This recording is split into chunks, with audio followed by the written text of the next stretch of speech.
નમસ્તે મિત્રો, welcome to web સંકુલ. આજે બંધારણનો સૌથી ઇમ્પોર્ટન્ટ ટોપિક એવો સર્વોચ્ચ ન્યાયાલય વિશે આપણે ડિસ્કશન કરવાનું છે. બંધારણની અંદર 3 અંગ પડે છે. અંગની અંદર જો હું વાત કરું તો ધારાકીય, બીજું મહત્વનું અંગ છે એ છે કારોબારી,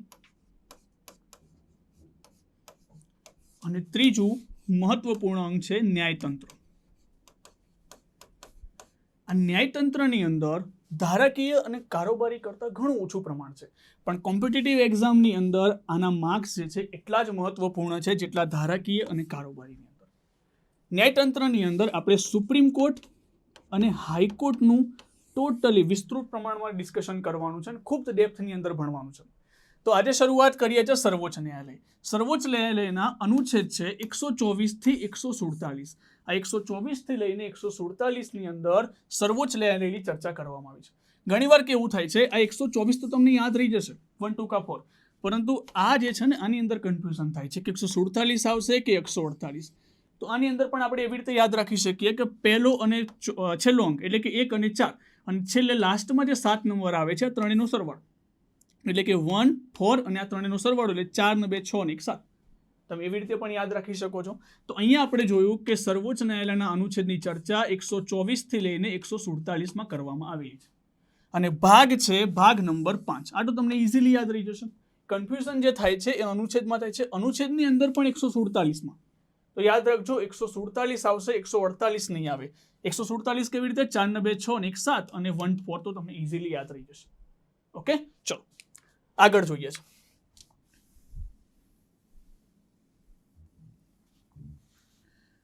સર્વોચ્ચ ન્યાયાલય ભણતા પહેલા સર્વોચ્ચ ન્યાયાલયનો ઇતિહાસ ભણવો ખૂબ જરૂરી છે. ઇતિહાસની અંદર જો આપણે વાત કરીએ તો પ્રથમ સર્વોચ્ચ ન્યાયાલયની સ્થાપના નિયમન ધારો 1773. તમે આગળ કદાચ બંધારણમાં ભણ્યા હોય, ના ભણ્યા હોય તો આપણે આના વિશે પણ વિસ્તૃત ચર્ચા કરીશું.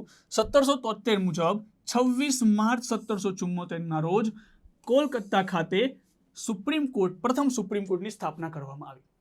શું કીધું? ફરીથી બોલું છું. 1773 ના નિયમન ધારા મુજબ 1774, તમે તારીખ નહીં યાદ રાખો તો વાંધો નહીં, 1774 ની અંદર કલકત્તા ખાતે એની સ્થાપના કરવામાં આવી. હવે ક્વેશ્ચન તમને જરૂરથી થવો જોઈએ કે કલકત્તા ખાતે કેમ? તો એ તારીખ તમે જોઈ શકો છો 1774. આ 1774 વખતે ભારતની રાજધાની કલકત્તા હતી. ભારતની જે રાજધાની હતી કલકત્તા હતી, જે ક્યાં સુધી રહી હતી? છેક 1912 સુધી. 1912 સુધી ભારતની રાજધાની કલકત્તા હતી. 1911 ની અંદર તમને ખબર છે કે 1911 ના દિલ્હી દરબાર ભરવામાં આવ્યું હતું. આ દિલ્હી દરબારમાં 2 મહત્વપૂર્ણ નિર્ણય લેવામાં આવ્યા હતા. પ્રથમ નિર્ણય જે હતો એની અંદર કહેવામાં આવ્યું હતું કે રાજધાની જે છે કલકત્તાથી દિલ્હી લઈ જવામાં આવશે, જે પ્રમાણે 1912 લઈ જવામાં પણ આવી. અને બીજો મહત્વપૂર્ણ નિર્ણય 1905 ની અંદર જે બંગાળના ભાગલા પાડવામાં આવ્યા હતા લોર્ડ કર્ઝન દ્વારા, એ પણ રદ કરવામાં આવ્યા હતા. તો 1911 ની અંદર જ્યારે જોર્જ પંચમ ભારતની અંદર આવે છે, દિલ્હી દરબાર ભરવામાં આવે છે, ત્યારે 2 મહત્વપૂર્ણ નિર્ણય લેવામાં આવે છે કે કોલકાતાની રાજધાની જે છે એ ખસેડીને દિલ્હી લઈ જવામાં આવશે, અને બીજો મહત્વપૂર્ણ નિર્ણય એ હતો કે બંગભંગના જે ચળવળની અંદર ભાગલા પાડવામાં આવ્યા હતા એ રદ કરવામાં આવ્યો. તો એટલા માટે કોલકાતા ભારતની અંદર પ્રથમ સુપ્રીમ કોર્ટ કલકત્તામાં બનાવવામાં આવ્યું. એનું કારણ આ જ હતું કે એ વખતે ભારતની રાજધાની શું હતી? કલકત્તા હતી. અને એ વખતે જેમાં મુખ્ય ન્યાયાધીશ તરીકે એલિઝા ઇમ્પે અને 3 અન્ય ન્યાયાધીશ હતા. તો આ તમે આ જોઈ શકો છો, આ છે એલિઝા ઇમ્પે. આ કોઈ ફિમેલ નથી, આ મેલ જ છે, બરાબર? તમને પિક્ચરની અંદર પણ કદાચ ફિમેલ લાગતા હોય તો ફિમેલ નથી, આ મેલ છે.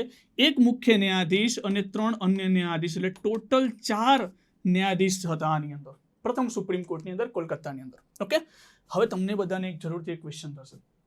આગળ જતા જતા તમને માઇન્ડની અંદર એ જ વસ્તુ હશે કે ભારતની અંદર શરૂઆતથી એક જ સુપ્રીમ કોર્ટ રહી હતી, પણ તમે અહીંયા વાંચશો તો મદ્રાસ અને બોમ્બેમાં સર્વોચ્ચ ન્યાયાલયની સ્થાપના કિંગ જોર્જ ત્રીજા દ્વારા અનુક્રમે 26 ડિસેમ્બર 1800 અને 8 ડિસેમ્બર 1823 ના રોજ કરાઈ હતી. અહીંયા સર્વોચ્ચ ન્યાયાલય લખ્યું છે, અહીંયા મારી કોઈ ભૂલ થતી નથી. તમને એવું લાગતું હોય કે અહીંયા હાઈકોર્ટ આવે તો હાઈકોર્ટ નથી, સર્વોચ્ચ ન્યાયાલય જ છે. એટલે તમે એવું ગણી શકો કે 1823 સુધીમાં ભારતમાં 3 સુપ્રીમ કોર્ટ હતી, 3 સર્વોચ્ચ ન્યાયાલય હતી. એક પહેલી આપણે જોઈ કલકત્તાની અંદર, બીજી મદ્રાસમાં અને ત્રીજી બોમ્બેમાં હતી. મદ્રાસની સ્થાપના થઈ હતી ઈસવીસન 1800ની અંદર અને બોમ્બેની સ્થાપના થઈ હતી 1823માં. આ બંને સ્થાપના કોણે કરી હતી? કિંગ જ્યોર્જ ત્રીજા દ્વારા કરવામાં આવી હતી. અને જો પહેલી તો છે એ તો નિયમન ધારા પ્રમાણે 1773 મુજબ એની સ્થાપના થઈ ગઈ હતી. તો એવું કહી શકાય કે 1823 મુજબ ભારતની અંદર 3 સુપ્રીમ કોર્ટ હતી.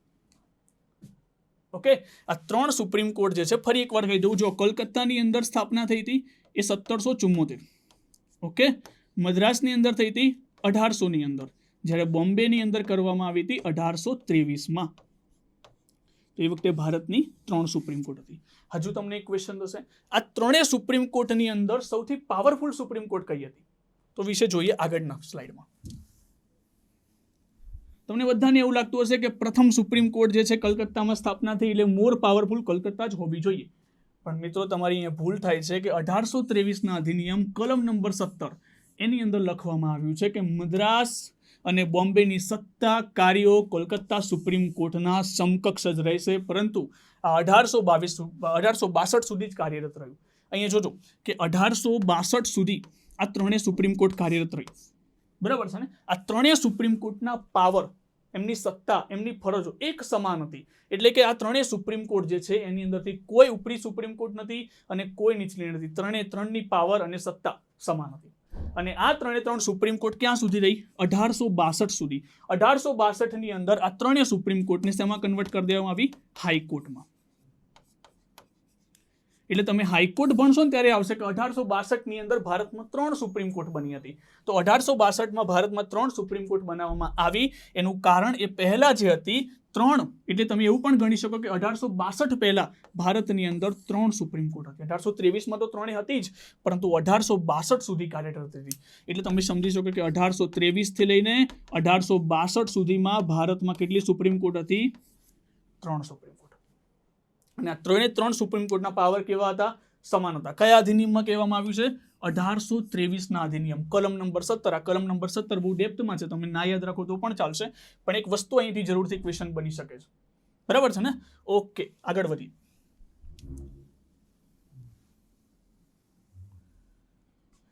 હવે બીજો એક ક્વેશ્ચન પણ થશે, આ 3 સુપ્રીમ કોર્ટ જે ભારતમાં બનાવવામાં આવી હતી તો એ શું અંતિમ અપીલીય ન્યાયાલય હતી કે એના વિરુદ્ધ કંઈ અપીલ થઈ શકતી હતી? જી હા મિત્રો, જો અહીંયા તમે સમજી શકો છો કે અહીંયા 3 સુપ્રીમ કોર્ટ જે છે એના ઉપર એક કાઉન્સિલ હતી, જે હતી પ્રીવી કાઉન્સિલ. આ પ્રીવી કાઉન્સિલ જે હતી એ લંડનમાં આવેલી હતી. માની લો કે મદ્રાસ કોર્ટની અંદર કઈ ચુકાદો આપ્યો અને મદ્રાસ કોર્ટ વિરુદ્ધ તમારે કોઈ અપીલ કરવી હોય તો તમે લંડનમાં આવેલી પ્રીવી કાઉન્સિલમાં અપીલ કરી શકતા હતા. આ વસ્તુ ભારતની અંદર છેક સુધી અંતિમ ન્યાયાલય જે છે એ 1950 સુધી રહ્યું હતું. ભારતની અંદર ક્યારે પણ 1950 પહેલા અંતિમ ન્યાયાલય હતી જ નહીં. 1950 સુધીમાં ભારતમાં ક્યાંય પણ લાસ્ટમાં અપીલ થતી હતી, છેલ્લામાં છેલ્લી અપીલ જે છે એ પ્રીવી કાઉન્સિલમાં થતી હતી. 1950 પછી જ્યારે આપણી પોતાની સ્વતંત્ર સુપ્રીમ કોર્ટ બનશે ત્યારે સર્વોચ્ચ ન્યાયાલયમાં અંતિમ અપીલ થતી હતી. ત્યાં સુધી તો આપણે છેલ્લી અપીલ ક્યાં કરવી પડતી હતી? પ્રીવી કાઉન્સિલની અંદર. તો એવું પણ કહી શકાય કે આ સુપ્રીમ કોર્ટની ઉપર પણ કોણ હતું? Privy council. આગળની અંદર ભણીશું આપણે પ્રીવી કાઉન્સિલ વિશે પણ આખું ડિસ્કશન કરીશું. ઓકે, જેમ જેમ આગળ જતા ગયા તેમ ભારત શાસન અધિનિયમ 1935 મુજબ 1 ઓક્ટોબર 1937માં ફેડરલ કોર્ટ એટલે કે સંઘીય ન્યાયાલયની સ્થાપના કરવામાં આવી. તો હવે એક વસ્તુ સમજો, અહીંયા 1935નો અધિનિયમ છે. આ 1935નો અધિનિયમ ભારતના બંધારણમાં સૌથી મહત્વપૂર્ણ ગણવામાં આવે છે. એનું કારણ છે કે 1935ના અધિનિયમમાં 2/3 જે ભાગ છે એ હાલના બંધારણનો ભાગ છે, કે આની અંદરથી 2/3 ભાગ આપણે આજે બંધારણમાંથી લીધેલો છે. તો એ મુજબ ભારતમાં ફેડરલ કોર્ટની સ્થાપના કરવામાં આવી, સંઘીય ન્યાયાલયની સ્થાપના કરવામાં આવી. અને આ સંઘીય ન્યાયાલયની સ્થાપનામાં પ્રથમ મુખ્ય ન્યાયાધીશ કોણ હતા? મોરિસ ગ્વેયર. આ મોરિસ ગ્વેયર જે છે એ પ્રથમ મુખ્ય ન્યાયાધીશ હતા. એમની સાથે 2 અન્ય ન્યાયાધીશ પણ હતા. એટલે ટોટલ કેટલા થઈ ગયા? 3. ફેડરલ કોર્ટમાં ટોટલ હતા 3 અને આગળ આપણે ભણ્યા ટોટલ હતા 4. એલિઝા ઇમ્પે અને +3. એ કલકત્તા હાઈકોર્ટમાં આપણે કલકત્તા સુપ્રીમ કોર્ટમાં જોઈ લીધા અને ફેડરલ કોર્ટમાં આવશે 3. એ પ્રથમ કોણ બન્યા હતા? મોરિસ ગ્વેયર. ઓકે, ફેડરલ કોર્ટની બેઠક દિલ્હી ખાતે મળતી. આગળ આપણે વાત થઈ ગઈ કે કોલકાતા જે છે એ વખતે રાજધાની હતી. પણ પછીથી 1912 પછી ભારતની રાજધાની દિલ્હી મળી, તો દિલ્હી મળ્યા બાદ આપણે ફેડરલ કોર્ટ ક્યાં બનાવી દીધી? દિલ્હીની અંદર. પરંતુ અંતિમ ન્યાયાલય ન ગણાવી તેના વિરુદ્ધ લંડનમાં પ્રિવી કાઉન્સિલમાં અપીલ કરી શકાતી હતી. મેં આગળ કીધું તેમ તે સુધી 1950 સુધીમાં ભારતમાં ક્યારેય પણ કોઈ અંતિમ ન્યાયાલય નહોતી. અંતિમ ન્યાયાલય ક્યાં હતી? લંડનના પ્રિવી કાઉન્સિલમાં. જ્યારે ભારતની પોતાની સ્વતંત્ર ન્યાયાલય બનશે ત્યારે ભારતની અંદર અંતિમ ન્યાયાલય બનશે. ઓકે, જોઈ શકો તમે આ ચાર્ટની અંદર. જો 1935 ની હું વાત કરું છું કે હાઈકોર્ટ જે હતી એ પ્રાંતોની અંદર જોવા મળે છે. ફેડરલ કોર્ટ તમને જે જોવા મળી એ કેન્દ્રની અંદર મળી. એનાથી પણ ઉપર હતી પ્રિવી કાઉન્સિલ જે હતી લંડનમાં. પ્રાંતોની જે અપીલ હતી એ કેન્દ્રમાં કરી શકાતી હતી અને કેન્દ્રની જે અપીલ છે મિત્રો એ લંડનના પ્રિવી કાઉન્સિલમાં કરવી પડતી હતી. ઓકે, ચલો હવે હું વાત કરું છું કે વર્તમાન સર્વોચ્ચ ન્યાયાલય કે હાલની સર્વોચ્ચ ન્યાયાલય કેવા પ્રકારની છે. કે વર્તમાન સર્વોચ્ચ ન્યાયાલય ભારત શાસન અધિનિયમ 1935 મુજબ બનાવેલ ફેડરલ કોર્ટનું વ્યાપક સ્વરૂપ છે. જે 1935માં 1937માં આપણે જે ફેડરલ કોર્ટ બનાવી હતી એ જ છે, પરંતુ એનું વ્યાપક સ્વરૂપ કેવી રીતે કે તમે આગળના સ્લાઇડમાં અહીંયા જોયું કે ફેડરલ કોર્ટની ઉપર પ્રિવી કાઉન્સિલ હતી, પણ હાલની અંદર આપણી જે સર્વોચ્ચ ન્યાયાલય છે એ પ્રિવી કાઉન્સિલની જગ્યા ઉપર છે. ભારતની જે સુપ્રીમ કોર્ટ છે હાલની એ પ્રિવી કાઉન્સિલની જગ્યા ઉપર છે, કારણ કે એના વિરુદ્ધ એના ઉપર ક્યાંય અપીલ નથી કરી શકાતી. એ અંતિમ અપીલીય અધિકાર છે, અંતિમ અપીલીય ન્યાયાલય છે. ઓકે, તો એવું પણ લખી શકાય કે સર્વોચ્ચ ન્યાયાલય એ પ્રિવી કાઉન્સિલના સમકક્ષ અંતિમ અપીલીય ન્યાયાલય છે. એટલે તમે એવું કરી શકો કે supreme court is equal to privy council.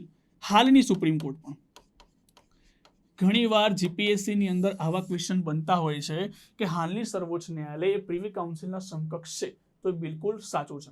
પરંતુ જે એવું પૂછવામાં આવે કે ફેડરલ કોર્ટ એ પ્રિવી કાઉન્સિલના સમકક્ષ હતી, તો વિધાન ખોટું થશે.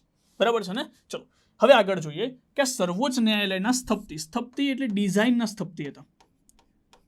અહીં એક શબ્દ રહી ગયો છે, ડિઝાઇનના સ્થપતિ. જે સર્વોચ્ચ ન્યાયાલયની જે ડિઝાઇન બનાવી એ કોના દ્વારા બનાવવામાં આવી? ગણેશ ભીખાજી દ્વારા. યાદ રાખજો, આ જોઈ શકો છો તમે, ગણેશ ભીખાજી છે. સર્વોચ્ચ ન્યાયાલયના સ્થપતિ હતા ગણેશ ભીખાજી. આ સર્વોચ્ચ ન્યાયાલય કઈ શૈલીનું હતું? ઇન્ડો બ્રિટિશ શૈલી. આની અંદર થોડું ઘણું કલ્ચર પણ એડ થઈ ગયું. ઇન્ડો બ્રિટિશ શૈલીનું હતું, જે બનાવવાનું કામ કર્યું હતું શ્રીધર કૃષ્ણ જોગલેકર. આ નામ પણ યાદ રાખજો.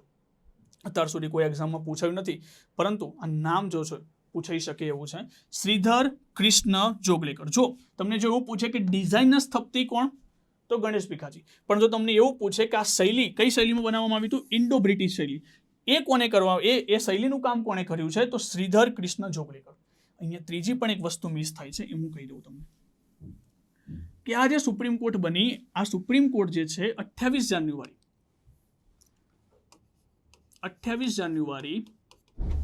1950 ના રોજ બની.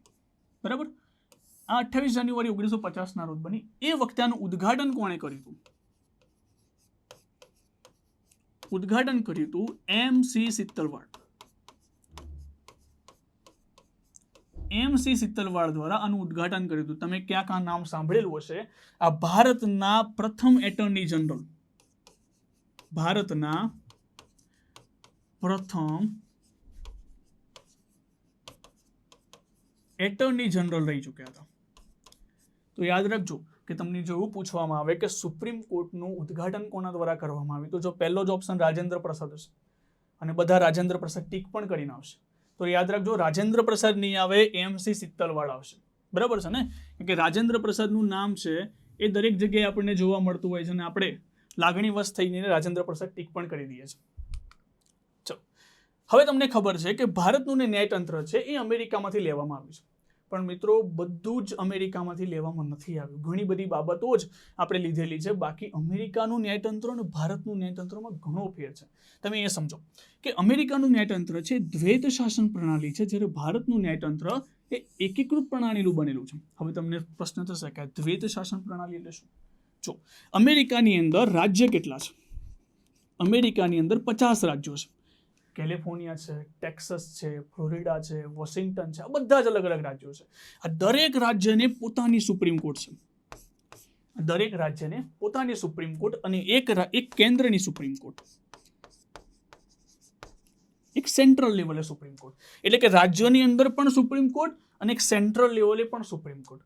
હજુ એક પ્રશ્ન તમને એ થશે કે રાજ્યોની સુપ્રીમ કોર્ટમાં જે નિર્ણય આવ્યો એને શું કેન્દ્રમાં પડકારી શકાય, કેન્દ્રમાં અપીલ કરી શકાય? તો મિત્રો ના, આ વસ્તુને કેન્દ્રમાં ક્યારેય અપીલ નથી કરી શકાતી. માની લો કે ફ્લોરિડા જે છે સુપ્રીમ કોર્ટની અંદર કોઈ કેસ આવ્યો તો એનો અંતિમ નિર્ણય ફ્લોરિડા સુપ્રીમ કોર્ટ જ કરશે. એના વિરુદ્ધ તમે કેન્દ્રમાં અપીલ નહીં કરી શકો. તો પછી આ બનાવવાનો મતલબ શું થયો? કારણ કે એ વસ્તુ અંતિમ અપીલ નથી કરી શકતા, તો આ એક કેન્દ્રની અંદર બનાવવાનો મતલબ શું થયો? તો તમે સમજી શકો છો કે યુએસએ, યુનાઇટેડ સ્ટેટ ઓફ અમેરિકાનો મતલબ શું છે કે રાજ્યો દ્વારા શક્તિ આપીને કેન્દ્રનું નિર્માણ કરવામાં આવ્યું. બધા રાજ્યો ભેગા થઈને કેન્દ્ર બનાવવામાં આવ્યું. ભારતની અંદર એવું નથી. ભારતની અંદર રાજ્ય કેન્દ્ર દ્વારા શક્તિ આપી અને રાજ્ય ક્રિએટ કર્યું છે. ઊંધું છે બંનેની અંદર કે કેન્દ્ર દ્વારા અમુક શક્તિ રાજ્યોને આપવામાં આવી છે, જ્યારે અહીંયા ઊંધું છે, રાજ્ય દ્વારા કેન્દ્રને શક્તિ આપવામાં આવી છે. બરાબર ને? એટલો ફેર થઈ જશે. તો આ એક સર્વોચ્ચ ન્યાયાલયનું કામ શું છે? તો આનું કામ છે બંધારણીય વસ્તુ જોવી, સંવિધાનિક વસ્તુ. માની લો કે સંવિધાનિક વસ્તુમાં કોઈ ચેન્જીસ કરવો હોય તો તમારે આ સેન્ટ્રલમાં જવાનું. બાકી દરેક રાજ્યોની સુપ્રીમ કોર્ટ એ એમની અંતિમ ન્યાયાલય છે. એના દ્વારા જે ડિસિઝન આપવામાં આવે એ જ ફાઇનલ ડિસિઝન છે. એના વિરુદ્ધ ક્યારેય પણ કોઈ અપીલ કરી શકાતી નથી. તો આની અંદર તો આવી બેવડી ન્યાય વ્યવસ્થા છે કે એક રાજ્યોની પણ સુપ્રીમ કોર્ટ છે અને સેન્ટ્રલની પણ સુપ્રીમ કોર્ટ છે, જ્યારે ભારતની અંદર એવું નથી. ભારતની અંદર હાઈકોર્ટની ઉપર આવશે તમારી સુપ્રીમ કોર્ટ. હાઈકોર્ટની કોઈ પણ અપીલ જે હોય તમે સુપ્રીમ કોર્ટમાં પડકારી શકો છો. એ ચાહે ક્રિમિનલ હોય ચાહે કોઈ પણ હોય. બરાબર છે? એવું નથી કે બંધારણીય હોય તો જ તમે સુપ્રીમ કોર્ટમાં પડકારી શકો છો. હાઈકોર્ટની કોઈ પણ અપીલને તમે સુપ્રીમ કોર્ટમાં ઇઝીલી પડકારી શકો છો, જ્યારે અમેરિકામાં એવું નથી. અમેરિકામાં છેલ્લો અંતિમ નિર્ણય જે છે એ રાજ્યની સુપ્રીમ કોર્ટ દ્વારા જ લેવામાં આવશે. બરાબર ને? ચલો આગળ વધીએ. તો અમેરિકામાં જે પ્રણાલી છે એ દ્વૈત શાસન પ્રણાલી છે, જ્યારે ભારતની અંદર એકીકૃત પ્રણાલી છે. હું બીજો એક લેક્ચર લઈને આવીશ જેની અંદર યુએસએ અને ભારતનું આખું કમ્પેરિઝન લઈશ કે આની અંદર શું ફેર છે, આની અંદર શું ફેર છે. આપણને એવું લાગતું હોય કે ભારતની અંદર યુએસએમાંથી આપણે ન્યાયતંત્ર ઉઠાવ્યું છે, પણ ઉઠાવ્યું નથી. ઘણી બધી વસ્તુ થોડી ઘણી કોમન છે, બાકી બંને વસ્તુમાં બહુ ફેર છે. બરાબર ને? ચલો આટલી વસ્તુ ઉપરથી તમને ખબર પડી જશે કે કેટલો ઘણો ફેર છે આની અંદરથી, કે અહીંયા દ્વૈત શાસન પ્રણાલી છે, અહીંયા એકીકૃત પ્રણાલી છે. બરાબર? ચલો જો તમે એકીકૃત પ્રણાલીનું માળખું જોઈ શકો છો. અહીંયા તાબા હેઠળની અદાલતો, એની નીચે તમારે ઉપર આવશે ઉચ્ચ ન્યાયાલયો, એની ઉપર આવશે તમારી સર્વોચ્ચ ન્યાયાલય. બરાબર ને? આ પ્રકારનું માળખું આપણા દેશની અંદર જોવા મળે છે.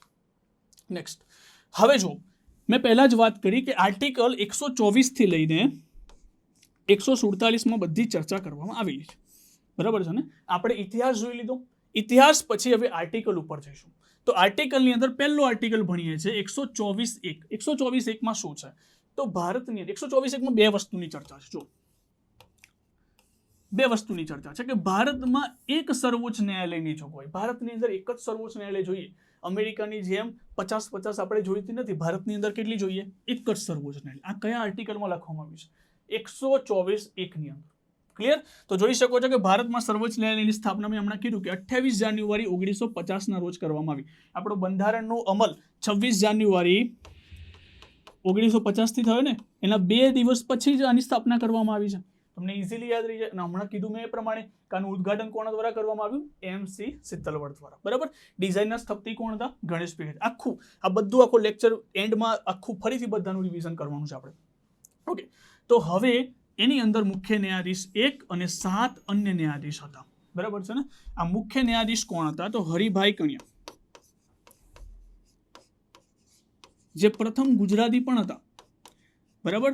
તો ટોટલ 3 થઈ ગયા. તમે જુઓ, કલકત્તા સુપ્રીમ કોર્ટની અંદર જોયું, એલિઝા ઇમ્પે આવી ગયું.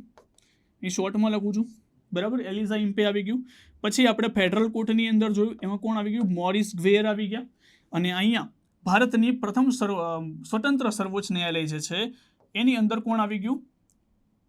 હરિભાઈ કણિયા. બરાબર?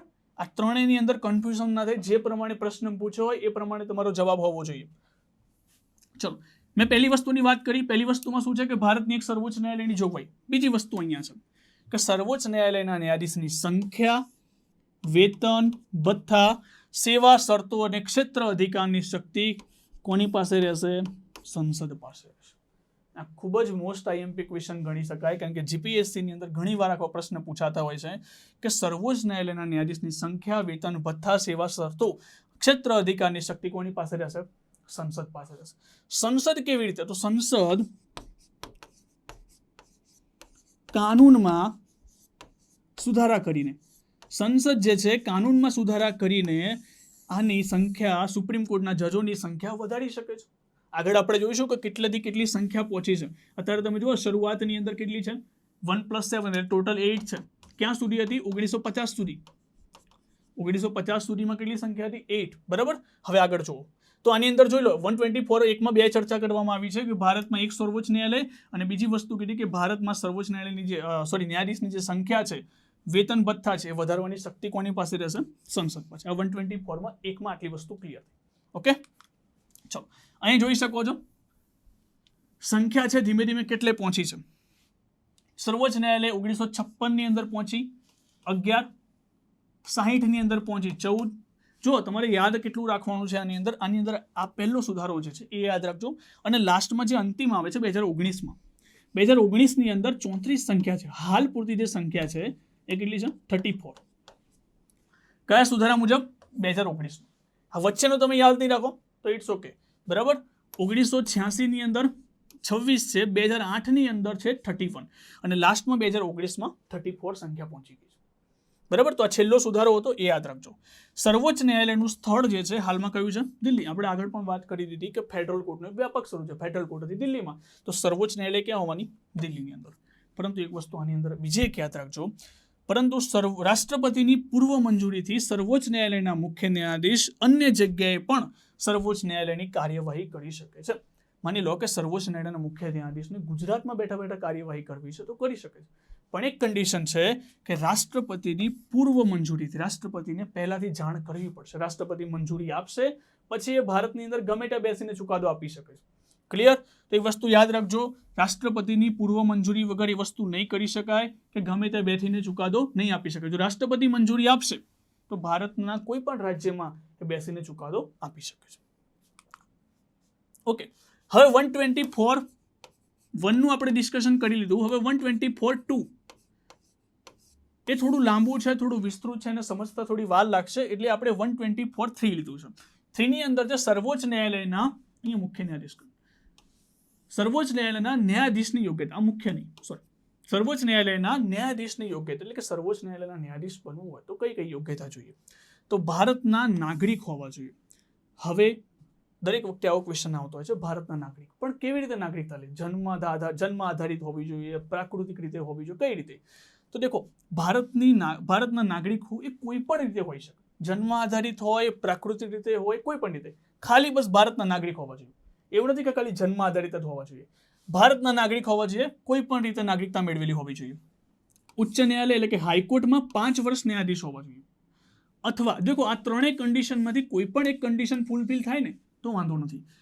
ઉચ્ચ ન્યાયાલયમાં 10 વર્ષ વકીલ હોવા જોઈએ, કાં તો 5 વર્ષ જજ તરીકે હોવા જોઈએ, કાં તો 10 વર્ષ શું હોવું જોઈએ? વકીલ હોવા જોઈએ. ભારતના રાષ્ટ્રપતિ મુજબ કાયદાશાસ્ત્રી હોવા જોઈએ, એટલે કે કાયદાનું જ્ઞાન હોવું જોઈએ. તમને સૌથી ઇઝી આ લાગશે, ભારતના રાષ્ટ્રપતિ મુજબ કાયદાશાસ્ત્રી હોવું જોઈએ. પણ મિત્રો, આગળ જતા જતા કેટલું ટફ થતું જશે હું તમને કહીશ. કે તમને સૌથી ઇઝી લાગશે કે કાયદાશાસ્ત્રી હશે એટલે કે ડાયરેક્ટ જજ બની જવાશે, પણ એમ નથી બનાતું. બરાબર. ચલો, તો દેખો 124(1) નું પણ ડિસ્કશન કરી લીધું, 124(3) નું પણ ડિસ્કશન કરી લીધું કે 3 જ કન્ડિશન છે કે ભારતના નાગરિક હોવા જોઈએ. આ 3માંથી એક કન્ડિશન પણ ચાલશે કે 5 વર્ષ જજ, કાં તો પછી 10 વર્ષ વકીલ. હવે દેખો, માની લો કે 10 વર્ષ જે છે ગુજરાતની અંદર રહ્યા છે, ગુજરાતની અંદર વકીલ તરીકે કામ કર્યું છે. માની લો કે 5 વર્ષ ગુજરાતના વકીલ રહ્યા છે, 5 વર્ષ મધ્યપ્રદેશના રહ્યા છે, તો પણ ચાલશે. એવું જરૂરી નથી કે 10 વર્ષ ગુજરાત હાઈકોર્ટના જ વકીલ હોવા જોઈએ. અન્ય જે હાઈકોર્ટ છે એની અંદર પણ વકીલ રહેલા હોય, એની અંદર જજ રહેલા, તો પણ એ ગણવામાં આવશે. બરાબર. 5 વર્ષની અંદર માની લો કે 2 વર્ષ ગુજરાતના ન્યાયાધીશ રહ્યા, 3 વર્ષ મધ્યપ્રદેશના રહ્યા, તો પછી એ પ્રમાણે ગણવામાં આવશે. 5 વર્ષ એની અંદર ગણિત લેવામાં આવશે. ઓકે, હવે જુઓ 124(3) પૂરું થયું. હવે 124(2) એ છે ને થોડું ઘણું મોટું છે. બરાબર. તો આની અંદર આપણે જોઈએ કે ન્યાયાધીશોની નિમણૂક રાષ્ટ્રપતિ દ્વારા કરવામાં આવશે. પણ કઈ પ્રણાલીથી? કોલેજિયમ પ્રણાલીથી. મિત્રો અહીંયા ધ્યાન રાખજો, કોલેજિયમ પ્રણાલી છે ને છેક 1993માં આવી, 1993માં આવી. તો તમને એ પ્રશ્ન થશે કે 1993 પહેલા કેમની નિમણૂક કરવામાં આવતી? તો સમજો કે 1950 થી લઈને 1993 સુધી સિલેક્ટ તો રાષ્ટ્રપતિ જ કરતા હતા, પણ એની અંદર 2 સલાહ આપવામાં આવતી હતી. અહીંયા જોઈ શકો છો આ વિવાદ છે. છેક 1993 સુધી આ વિવાદ રહ્યો હતો કે રાષ્ટ્રપતિ દ્વારા સર્વોચ્ચ ન્યાયાલયના ન્યાયાધીશને નિમણૂક કરશે, તેના માટે સર્વોચ્ચ ન્યાયાલય અને અન્ય ન્યાયાલયના ન્યાયાધીશ દ્વારા સલાહ લેશે, પરંતુ એ સલાહ બાધ્યકારી નથી. અહીંયા સમજો કે રાષ્ટ્રપતિ 2 લોકોની સલાહ લેશે. કોની? સુપ્રીમ કોર્ટના ન્યાયાધીશ, અન્ય ન્યાયાધીશ અને હાઈકોર્ટના અન્ય ન્યાયાધીશ. આ સલાહ લેશે. માની લો કે એમને કોઈ નામ આપ્યું, માની લો કે XYZ નામ આપી દીધું કે આ ભાઈને આપણે નિમણૂક કરવાના છે સુપ્રીમ કોર્ટના જજ તરીકે, બરાબર? તો આ નામ જે આપશે એ રાષ્ટ્રપતિ માનવા બંધાયેલા નથી. રાષ્ટ્રપતિની ઈચ્છા હોય તો નિમણૂક કરશે, ના ઈચ્છા હોય તો નહીં કરે. પણ એક બીજી કન્ડિશન જુઓ, આગળના સ્લાઇડ પર તમે જોઈ શકો છો. ઓકે, આમ જ ભણાય કે રાષ્ટ્રપતિની બીજી સલાહ પણ આવે છે. આર્ટિકલ 74 માં એવું કહેલું છે કે રાષ્ટ્રપતિને મંત્રી પરિષદે આપેલી સલાહ માનવી બાધ્યકારી છે. એટલે કે માની લો કે રાષ્ટ્રપતિ જો XYZ નામના વ્યક્તિને નિમણૂક કરવા જાય તો એ પહેલા મંત્રી પરિષદને પૂછશે. મંત્રી પરિષદને યોગ્ય લાગે તો એ કહેશે કે ભાઈ આમને નિમણૂક કરી દો, તો રાષ્ટ્રપતિને કરવા જ પડશે. જો મંત્રી પરિષદની અંદર કોઈ બીજો વ્યક્તિ છે, માની લો કે Z નામનું કોઈ વ્યક્તિ છે, આ Z નામનો વ્યક્તિ મંત્રી પરિષદ સાથે સારા સંબંધ ધરાવે છે અને એ એવું કહેશે કે આ વ્યક્તિને નિમણૂક કરો, તો રાષ્ટ્રપતિને આ વ્યક્તિને જ નિમણૂક કરવા પડશે. આ 1993 સુધી રહ્યું. એટલે એવું કહી શકાય કે મંત્રી પરિષદના આધારે સુપ્રીમ કોર્ટના જજ નિમણૂક થતા હતા. કારણ કે તમે જોઈ શકો છો કે સુપ્રીમ કોર્ટ અને હાઈકોર્ટની સલાહ તો બાધ્યકારી છે જ નહીં, અને રાષ્ટ્રપતિ માટે મંત્રી પરિષદને પૂછવું તો જરૂરી છે ને, એ સલાહ પણ બાધ્યકારી છે. તો પછી ઇનડાયરેક્ટલી એવું જ થયું કે મંત્રી પરિષદ દ્વારા જજની નિમણૂક કરવામાં આવતા હતા. તો અહીંયા તમે જોઈ શકો છો કે ભારતમાં કારોબારીની શક્તિ ઘણી વધારે હતી કમ્પેર ટુ ન્યાયતંત્ર. અને હજુ હું કહું છું કે જ્યારે ન્યાયતંત્ર કરતાં કારોબારીની શક્તિ વધારે હોય તો દેશની અંદર લોકશાહીની તાનાશાહીનું સર્જન થાય. બરાબર ને? ચલો જુઓ, આની અંદર એક વસ્તુ તમને ક્લિયર થઈ ગઈ કે રાષ્ટ્રપતિને 2 સલાહ આપવામાં આવશે. એક આવશે સુપ્રીમ કોર્ટ હાઈકોર્ટના જજ અને બીજા આવશે મંત્રી પરિષદ. પણ એકની સલાહ બાધ્યકારી નથી અને બીજાની સલાહ બાધ્યકારી છે. બરાબર? એટલે કે હાઈકોર્ટના અને સુપ્રીમ કોર્ટના જજને પૂછવાનું ખાલી નામ પૂરતું જ થઈ ગયું. બરાબર? જોયું કે બીજી તરફ રાષ્ટ્રપતિ ન્યાયાધીશની નિમણૂક કરતા પહેલા મંત્રી પરિષદની સલાહ લેશે. આર્ટિકલ 74 જે મુજબ બાધ્યકારી ગણવામાં આવશે. ઓકે, તેથી કારોબારી અને ન્યાયતંત્રમાં કારોબારીની શક્તિ કેવી થઈ ગઈ? વધુ, અને ન્યાયતંત્રની જે શક્તિ છે એ ધીમે ધીમે ઓછી થતી જણાશે. પરંતુ આ કોલેજિયમ સિસ્ટમ લાવવા પાછળ પણ એક કારણ હતું. એ આગળ ભણીએ કે આખો વિવાદ થાય છે આની અંદર જ્યારે બંધારણમાં. જોઈ લો વિવાદનો પ્રારંભ ક્યાંથી થાય છે, કોલેજિયમ લાવવા પાછળનું કારણ શું છે? બરાબર ને? જો આઝાદી પછી જવાહરલાલ નહેરુએ એક પરંપરા શરૂ કરી. એ શબ્દમાં ધ્યાન આપજો, પરંપરા. આવું ક્યાંય પણ બંધારણમાં લખેલું નથી. પરંપરા પોતાની રીતથી સ્ટાર્ટ કરી હતી. પરંપરા શરૂ કરવામાં આવી કે સર્વોચ્ચ ન્યાયાલયના મુખ્ય ન્યાયાધીશની નિમણૂક રાષ્ટ્રપતિ વરિષ્ઠતાના આધારે કરશે. વરિષ્ઠતા એટલે કે જે ઉંમરલાયક વ્યક્તિ છે એમને સુપ્રીમ કોર્ટના જજ બનાવી દેવામાં આવશે. અને આ પરંપરા 1973 સુધી ચાલી. છેક 1973 સુધી કમ્પ્લીટ સારી રીતે ચાલતી હતી, જેમાં એક ન્યાયાધીશ અપવાદ હતા, જફર ઇમામ. એટલે કે જફર ઇમામ જે હતા એ વરિષ્ઠ વ્યક્તિ હતા, તો પણ એમને નિમણૂક નતા કરવામાં, અમુક અપવાદો સર. બરાબર છે ને?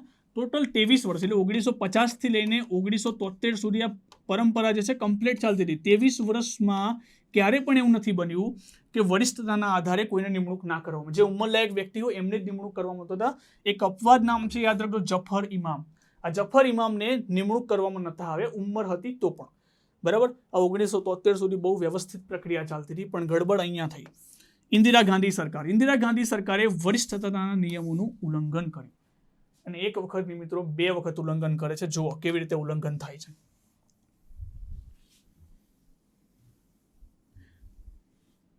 જો વાત છે 1973 માં 3 વરિષ્ઠ ન્યાયાધીશ હતા.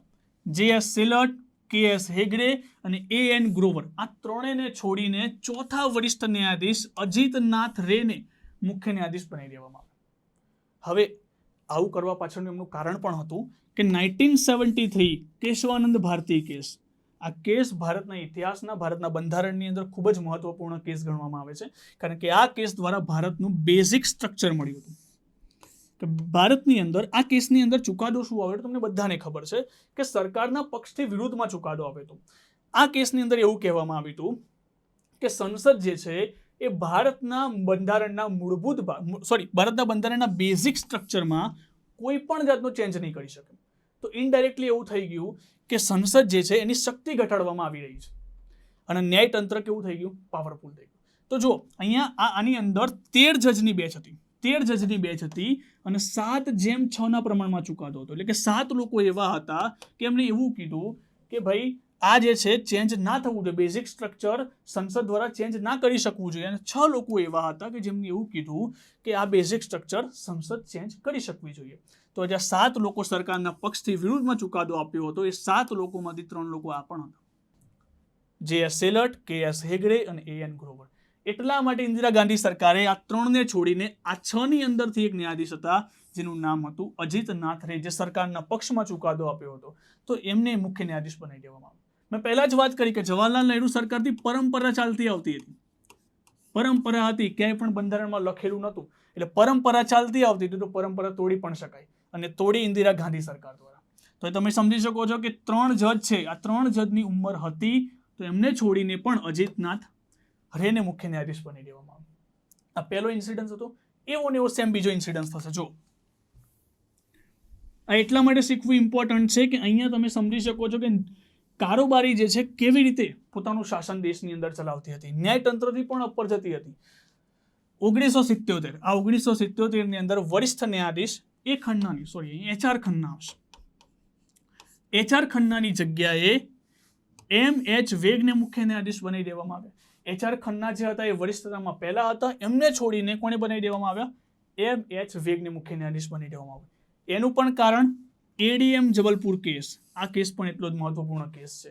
આ કેસની અંદર શું થયું હતું તો તમને ખબર છે કે સન 1977ની અંદર ભારતમાં કટોકટી ચાલતી હતી, આંતરિક ઇમરજન્સી હતી, બરાબર છે ને. આ આંતરિક કટોકટી વખતે કેસ એવો ફાઇલ કરવામાં આવ્યો હતો કે આંતરિક કટોકટી જે વખતે ચાલતી હોય અથવા તો ઇમરજન્સી જે વખતે ચાલતી હોય તો એ વખતે બંદી પ્રત્યક્ષીકરણ એટલે કે હેબિયસ કોર્પસ, આ રીટ જે છે મોકૂફ રાખવાની કે નહીં રાખવાની, આના વિશે કેસ હતો. તો એ વખતે સરકારના પક્ષમાં નિર્ણય આપ્યો. સરકારના પક્ષમાં નિર્ણય એવો આપવામાં આવ્યો કે જ્યારે કટોકટી વખતે ભારતમાં બંદી પ્રત્યક્ષીકરણની રીટ મોકૂફ રાખવામાં આવશે, બરાબર છે ને. હવે જો બંદી પ્રત્યક્ષીકરણ હેબિયસ કોર્પસની જે રીટ છે એ મોકૂફ રાખવામાં આવે તો પોલીસના લોકો ગમે તે વ્યક્તિને ઉઠાઈ શકતા હતા અને ગમે તે કરી શકતા હતા. તો એના વિરુદ્ધ તો તમે ન્યાયાલયમાં રીટ જ ન દાખલ કરી શકો. તો આ તો અહીંયા તો તમે સમજી શકો છો કે સરકારના પક્ષમાં પૂરેપૂરો ન્યાય હતો. તો અહીંયા કોની શક્તિ વધારે બતાવે છે, સંસદની શક્તિ વધારે. અને આ નિર્ણય જે છે 4:1 પ્રમાણમાં આવ્યો હતો. એટલે કે 4 લોકો એવા હતા જે સરકારના પક્ષમાં નિર્ણય આપ્યા હતા કે હા ભાઈ મોકૂફ રાખવામાં આવશે, અને આ એક વ્યક્તિ હતા જેમને સરકારના પક્ષથી વિરુદ્ધ નિર્ણય આપ્યો હતો કે ના, એવું ના હોવું જોઈએ, બંદી પ્રત્યક્ષીકરણ રીત કટોકટીમાં પણ લાગુ થવી જોઈએ. તો આ એક વ્યક્તિ હતા, એ હતા HR ખન્ના. એટલે કે તમે સમજી શકો છો કે હવે ન્યાયતંત્રમાં કેવું પાસું થઈ ગયું કે સરકારના વિરોધમાં જો કોઈ નિર્ણય આવશે તો એને મુખ્ય ન્યાયાધીશ તરીકે બનાવવામાં જ નહીં આવે. એટલે ધીમે ધીમે કારોબારીની શક્તિમાં વધારો થતો ગયો અને ન્યાયતંત્રની શક્તિની અંદર ઘટાડો થતો ગયો. અને મેં પહેલા જ કીધું, જો કારોબારી જે છે એ વધારે પાવરફુલ થઈ જાય, જો ન્યાયતંત્રને કંટ્રોલ કરતું થઈ જાય તો દેશની અંદર તાનાશાહી થઈ જાય. આગળ આપણે નેક્સ્ટ લેક્ચરની અંદર આપણે જરૂરથી જોઈશું કે આગળની અંદર શું સ્ટોરી થઈ, કે આની અંદર કોલેજિયમ પ્રણાલી જે ભારતની અંદર હજુ સ્ટાર્ટ જ નથી થઈ. કોલેજિયમ પ્રણાલી, આ કોલેજિયમ પ્રણાલી પાછળનું કારણ છે હજુ તો 4 જજ કેસ થશે. અને જ્યાં સુધી સંસદ પોતાની શક્તિ બતાવશે ત્યારે ત્યારે જે કારોબારી પણ ચૂપ નહીં રહે, એ પણ રાષ્ટ્ર નિયુક્તિ પંચ લઈને આવશે, એને બંને વચ્ચે છે ને એક તરફનું વોર ચાલશે. અને છેલ્લે અંતિમ નિર્ણય જે છે ન્યાયતંત્ર દ્વારા લેવામાં આવશે. એ નેક્સ્ટ લેક્ચરની અંદર આખું ડીપમાં ડિસ્કશન કરીશું. પણ એ પહેલાં એકવાર ફરીથી આખું રિવિઝન કરી લઈએ. જેટલી સ્લાઇડ્સ છે એ બધી જ એકવાર ફરીથી જોઈ લઈએ સ્પીડમાં. એકવાર રિવિઝન જો સર્વોચ્ચ ન્યાયાલયની આપણે ચર્ચા કરી હતી 124 થી 147 અને ભાગ નંબર 5ની અંદર, બરાબર છે. પ્રથમ સર્વોચ્ચ ન્યાયાલયના સ્થાપના નિયમ ધારો 1773 મુજબ 1774 કરવામાં આવી. કઈ જગ્યાએ? કોલકાતાની અંદર. અને પ્રથમ મુખ્ય ન્યાયાધીશ એ વખતે કોણ બન્યા હતા? એલિઝા ઇમ્પે, અને 3 અન્ય હતા. મદ્રાસ અને બોમ્બે. મદ્રાસની અંદર તમે આ ડેટ નહીં યાદ રાખો, વાંધો નહીં, સાલ યાદ રાખજો. 1800 ની અંદર મદ્રાસની અંદર અને 1823 ની અંદર બોમ્બેની અંદર. કોના દ્વારા? કિંગ જોર્જ ત્રીજા દ્વારા. 1823 અધિનિયમ મુજબ આપણે આગળ ભણી ચૂક્યા એ પ્રમાણે ત્રણેયને સત્તા ફરજો કેવા હતા? સરખા હતા. કોઈ મોટું નહોતું, કોઈ નાનું નહોતું. અને 1862 ત્રણેયને શેમાં કન્વર્ટ કરવામાં આવી? હાઈકોર્ટની અંદર. 1935 અધિનિયમ મુજબ 1937 ફેડરલ કોર્ટની સ્થાપના થઈ. એના મુખ્ય ન્યાયાધીશ હતા મોરિસ ગુરિયર, અને 2 અન્ય ન્યાયાધીશ હતા. એમની બેઠક કઈ જગ્યાએ હતી? દિલ્હીની અંદર હતી. આખું સ્ટ્રક્ચર આપણે સમજી લીધું. વર્તમાનમાં સર્વોચ્ચ ન્યાયાલય જે છે 1935 મુજબ એનું વ્યાપક સ્વરૂપ છે. અને સર્વોચ્ચ ન્યાયાલય, હમણાં મેં સૂત્ર લખાવ્યું પ્રમાણે, સર્વોચ્ચ ન્યાયાલય is equal to privy council. બરાબર ને? ચલો, અંતિમ અપીલીય ન્યાયાલય હતી. અને આના સ્થપતિ, ડિઝાઇનના સ્થપતિ હતા ગણેશ ભિખાજી, અને એનું જે શૈલી હતી એ ઇન્ડો બ્રિટિશ શૈલી જે કરી હતી શ્રીધર કૃષ્ણ જોગલેકર. આ પ્રણાલી પણ આપણે સમજી ગયા કે દ્વૈત શાસન પ્રણાલી શું છે અને એકીકૃત પ્રણાલી શું છે. સ્ટ્રક્ચર. ભારતમાં સર્વોચ્ચ ન્યાયાલયની સ્થાપના યાદ રાખજો કે 28 જાન્યુઆરી 1950 રોજ કરવામાં આવી. 1+7, અને મેં કીધું 1950 સુધી 1+7 હતા. 1956 એ ચેન્જ થશે. બરાબર? આ સ્ટ્રક્ચર છે આખું. છેલ્લે મેં તમને કીધું કે પહેલું અને છેલ્લું એ યાદ રાખજો, બાકી કંઈ જરૂર નથી યાદ રાખવાની. અને 124(3) ની અંદર ભારતના નાગરિક હોવા જોઈએ. ઉચ્ચ ન્યાયાલયમાં 5 વર્ષ તરીકે ન્યાયાધીશ અને 10 વર્ષ શું હોવા જોઈએ? વકીલ હોવા જોઈએ. બરાબર? અને ભારતના રાષ્ટ્રપતિ મુજબ કાયદાશાસ્ત્રી હોવા જોઈએ. વર્તમાનમાં જે નિમણૂક કરવામાં આવે છે કોલેજિયમ પ્રણાલી, મેં પહેલા જ કીધું કોલેજિયમ પ્રણાલી 1993 સેકન્ડ જજ કેસમાં આવશે. ત્યાં સુધી આપણે આખું પહોંચીશું ધીમે ધીમે. પરંતુ અત્યારે સમજી લેજો આ વિવાદ શું હતો. મેં તમને બંને વિવાદ આખા સમજાવી દીધા. આર્ટિકલ 74 શું હતું? બરાબર છે ને? આઝાદી પછી જવાહરલાલ નહેરુએ એક પરંપરા શરૂ કરી. આ શબ્દ ઉપર ધ્યાન આપજો. હંમેશા પરંપરા છે. આ પરંપરા 1993 સુધી રહી હતી, પણ આને 1973 સુધી તો સરખી રીતે ફોલો કરવામાં આવી. પરંતુ ઇન્દિરા ગાંધી સરકાર વખતે 2 એવા કેસ થઈ ગયા જેના લીધે આ પરંપરા જે છે તૂટવા લાગી. કે તમે જોઈ શકો છો કેશવાનંદન ભારતી કેસ, અને બીજો હતો ADM જબલપુર કેસ.